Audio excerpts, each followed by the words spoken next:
자, 오늘은 이튿날이잖아요. 네. 어떠세요? 너무 갑자기 들어온 거 아니에요? 아, 이렇게 해야죠. 어제 좀 해보니까 어떻나요? 작년이랑 뭐가 달라요? 작년보다 네. 좋다는 얘기를 많이 해요. 오, 제가 어제 듣기로는 그래도 뮤지엄 관계자들이 좀 몇 점 샀어요. 네. 좋은 작품. 네. 그래서 뭐 그것도 그렇고 뮤지엄도 그렇고 개인 컬렉터들도 그렇고 좀 오히려 저희 페어는 제일 안 팔릴 것 같았는데 프레젠테이션 때문에 가져온 작품들이 먼저 팔렸다는 얘기를 많이 했었어. 그러면서 그냥 페어의 정체성이나 컨셉이 좀 그런 것 같다고 얘기를. 그러면 우리가 지금 금요일이잖아요. 내가 이거 어떻게든 오늘 올릴 테니까 토요일하고 일요일에 꼭 봤으면 하는 작품. 토요일을 꼭 봤으면. 네, 그러니까 봤으면 하는 갤러리. 첫 번째 홈에 들어가시면은 네. 갤러리 징크라는 독일 갤러리가 있어요. 네. 그 갤러리가 30여 년 전에 요시토모 나라가 유명하지 않을 때부터 했던 초반에 이제 소개를 했던 갤러리고 지금도 여전히 아시아 작가를 유럽에 많이 소개를 해요. 그래서 이번에 나온 베트남 작가의 경우에는 타오 응유엔이라는 베트남 작가가 있는데 그 작가는 지금 가져온 작업은 실크의 작업이 된 작업이고 그 작가가 오마, 구게나임, 호피두 이렇게 테이트 다 소장이 됐어요. 근데 아직까지 국내에서는 많이 안 알려진 것 같고 근데 저는 작품이 너무 멋있더라고요. 근데 저는 회화하면서 버짓이 많이 줄어서 어쨌든 갤러리 징크. 네. 그 다음에 한 개 더.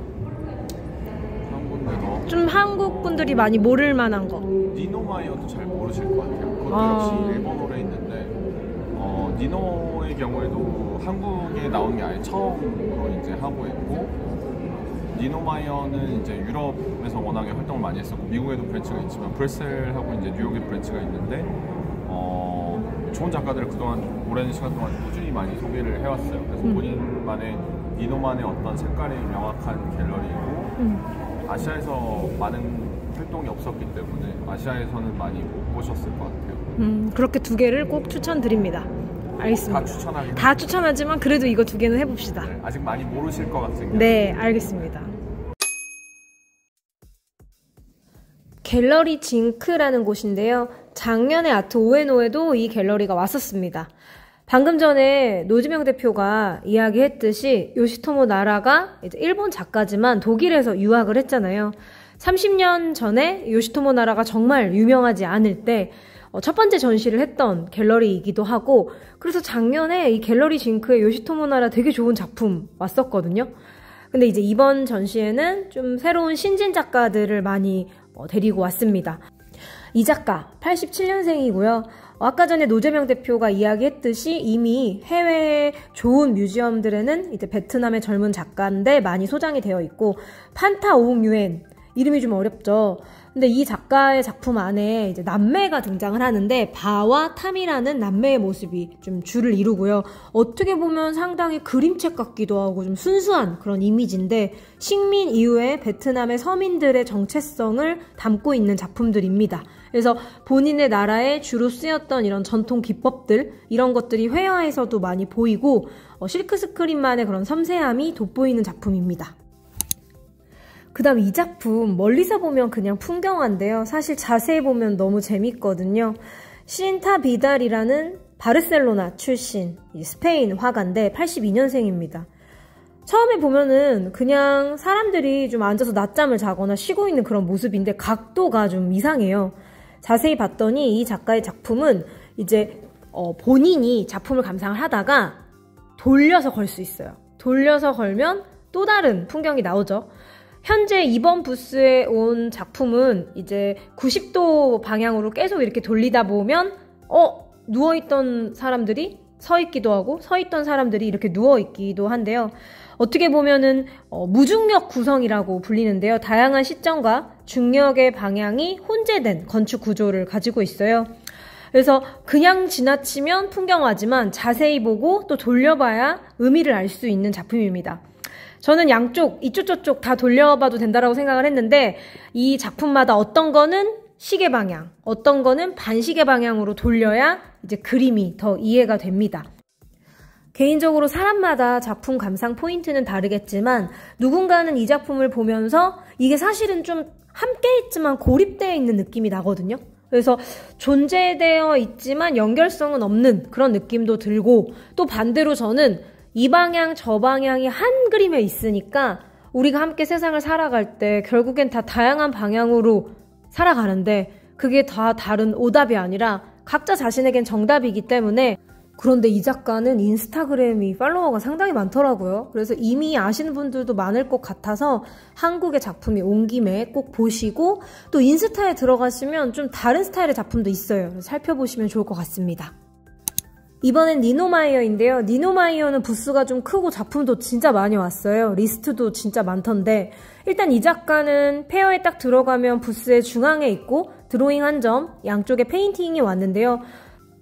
계속 보면 여성은 남성 같아요. 예를 들어 여성의 얼굴을 하고 있지만 신체는 다 남성처럼 그리거든요.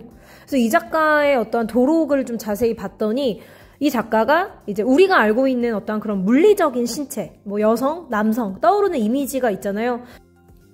그런데 그런 이미지들을 좀 전복시키는, 그러니까 남성과 여성에 대해서 갖고 있는 그런 고정관념, 초상화들의 어떤 이미지를 완전 반대로 전복을 시켜요. 그래서 처음 볼 때는 되게 자연스럽다가 계속 보면 이거는 과거에는 이런 모습이 원래는 남성 초상화였는데 과거에는 이런 모습이 오히려 여성 초상화였는데 하면서 비교하면서 보게 됩니다. 지금 이 작품 같은 경우에도 신체의 비율이 다 일그러졌고 좀 늘어났잖아요.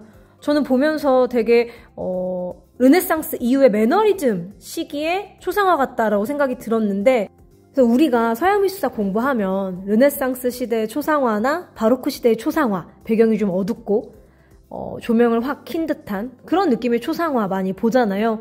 그래서 전체적인 작품의 분위기는 상당히 고전적인데 그 안에 인물을 표현해내는 요소는 약간 위트 있고 능청스럽고 성의 어떤 역할을 완전히 전복시켜서 어이없는, 하지만 이 어이없음이 곧 또 인정이 되는 재밌게 작품을 봤습니다.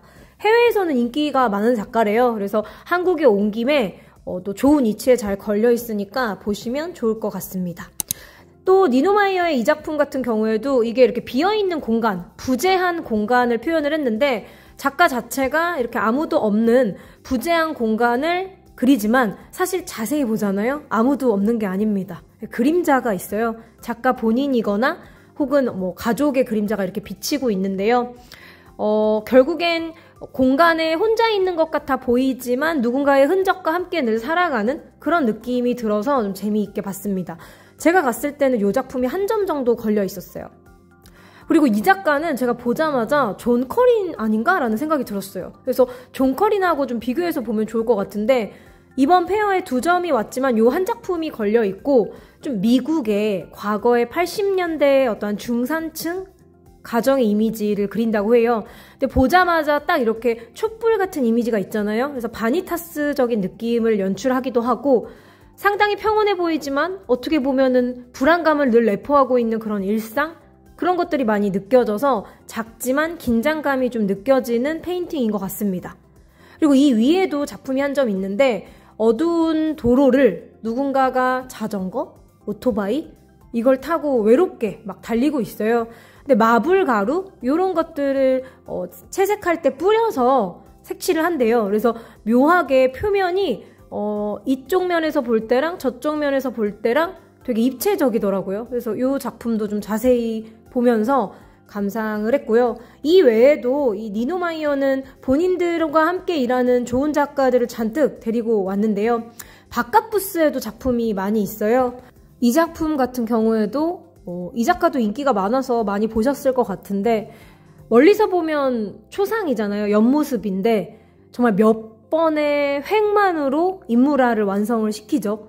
그래서 오히려 좀 건축적으로 느껴지기도 해요. 초상화 같지 않고 약간 이런 주름들이 밭고랑 밭 밀듯이 밭을 가는 그런 느낌? 그리고 제가 실제로 웨인 티보의 풍경화를 너무 좋아하는데 웨인 티보의 풍경화를 확대시켜 놓은 느낌? 저는 그렇게 많이 보였어요. 그래서 어떻게 보면 초상화지만 어떻게 보면 추상화답고 또 상당히 구조적이고 건축적인 이 작품도 선생님들이 살펴보시면 좋을 것 같고요.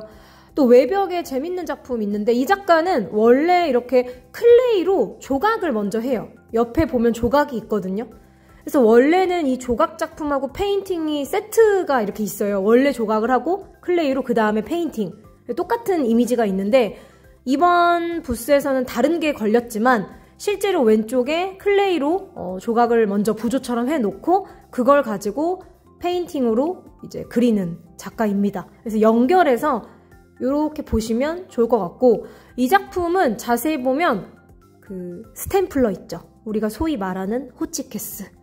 호치키스가 정말 많이 찍혀 있어요. 스탬플러. 그래서 약간 그 연극 같은 애니메이션? 연극의 한 장면이라고 해야 하나? 왜냐하면 스탬플러를 이렇게 찍으면 이 녀석들이 완전히 화면에 밀착하지 않고 약간 붕 떠 있잖아요. 그래서 이 작품 자체가 그 페인팅보다는 좀 입체적이고 그렇다고 조각은 아닌 그 경계에 있고요. 살랑살랑 계속 움직이는 느낌이 듭니다. 그래서 좀 전에 노재명 대표가 이번 아트 오에노에서 그래도 꼭 봐야 되는 갤러리를 2개 골라주신 게 갤러리 징크와 니노마이어니까 오늘 내일 가시는 분들은 참고하셔서 보시면 좋을 것 같습니다. 지금 저도 현장에서 아무런 준비 없이 그냥 녹음을 해서 막 말하는 거기 때문에 다소 두서없게 들릴 수는 있지만 또 현장감 있으니까 이 외에도 제가 또 올리겠습니다.